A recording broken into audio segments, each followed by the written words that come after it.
Officer, on this last day of business, can I start by wishing you and members across this chamber a very Merry Christmas, and in particular to the Parliament staff and all of our staff. We wish them all the best for the new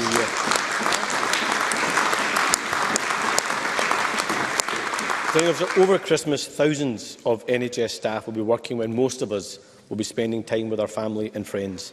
They all deserve our thanks for the work they are doing to keep the NHS going over the winter and indeed all year round. But our health service heroes don't just deserve our thanks, they deserve better pay and conditions too. So will the First Minister commit to get back round the table with the Royal College of Nurses, the Royal College of Midwives and the GMB to listen to their concerns, act on them and avoid strikes next year? First Minister. I'll come directly to that point in a second, because it is one I take very seriously and the Government is and will continue to work very hard on. But can I also take the opportunity, Presiding Officer, to wish you, members across the Chamber and all of our staff a very happy Christmas. Can I take the opportunity, particularly as we break for Christmas this year, to thank the staff of this Parliament for the way in which they have gone above and beyond to support us in our responsibilities over the course of this week. We're deeply grateful to each and every one of you.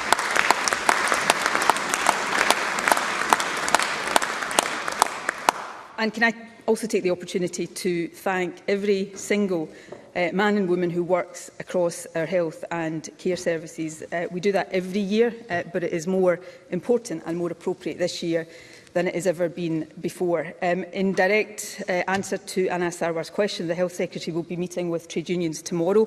I think he was originally supposed to do that this afternoon, but parliamentary business has intervened. He will do that tomorrow, because just as has been the case up until now, we will do everything we can to avoid industrial action in our National Health Service. And we have, unlike England, Wales and Northern Ireland, we have so far avoided industrial action in our health service.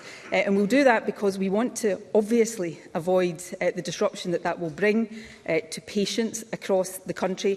But we also want to do that because we value those who work in our National Health Service. And I want to make sure they get the best possible pay rise that we can give them. We have maximised what we can do within this financial year.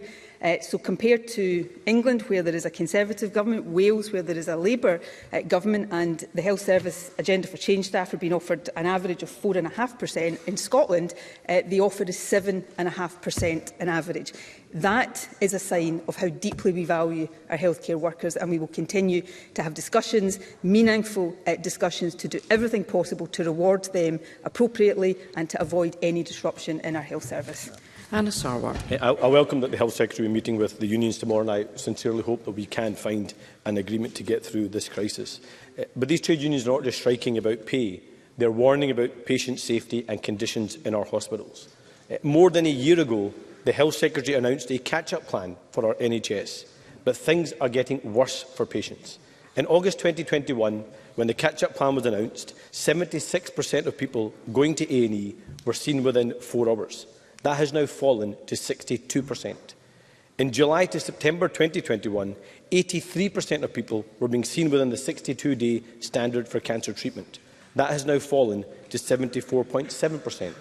And when the catch-up plan was launched, 64% of patients were being seen within the legally binding 12-week treatment time guarantee. That has now fallen to 56%.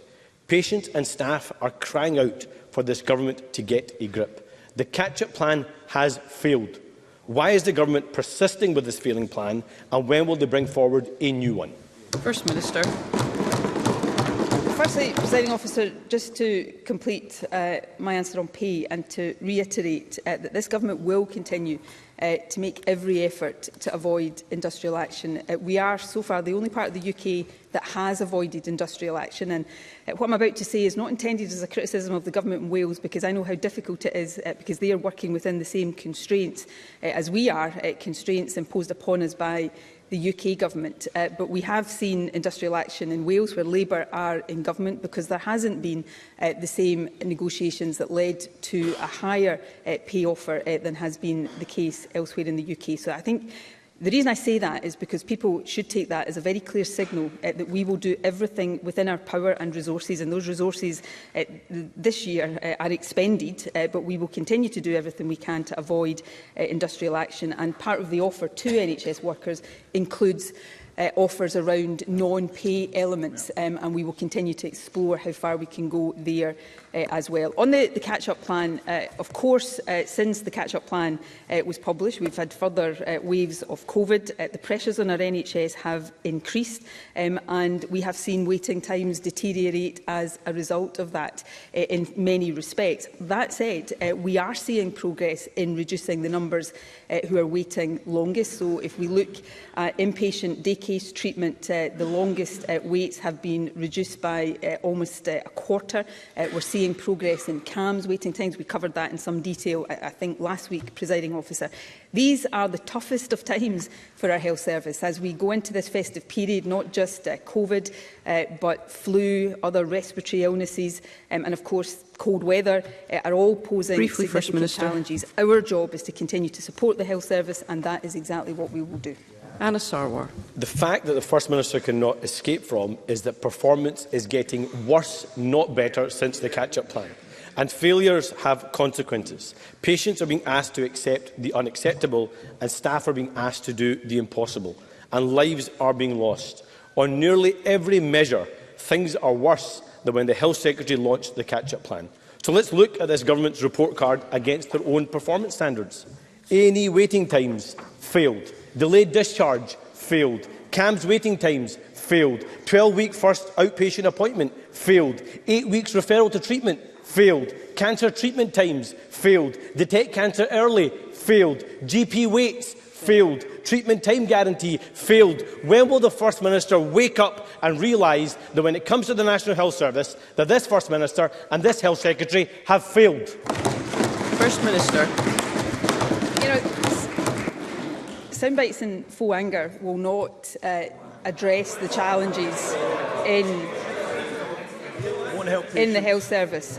Patients and the public have a right to be angry and frustrated right now, but they also have a right to expect a government that is addressing these issues. I am not and haven't stood here and suggested that there are not significant and over recent months increasing challenges on the NHS and therefore on the performance measures that we have in the National Health Service. We are seeing that across England, Wales, Northern Ireland, health services across the world as the continuing impact of the pandemic and the other pressures on our NHS right now mounts. That's why we are increasing investment beyond any consequential funding next year for the NHS, £1 billion extra, asking those who earn the most in this country to pay a bit more in tax so that we can give more resources to our National Health Service. We're continuing to support record recruitment and numbers of staff in the National Health Service, and we are starting to see progress on the longest waits. What is happening here is that demand is going up. In many of these performance indicators, the NHS is treating more patients, but there are more patients coming forward for treatment. So nobody knows better than I do, the Health Secretary, the Government, the challenges that we face here, which is why we remain focused on supporting our NHS through these challenges in the various ways that I've set out.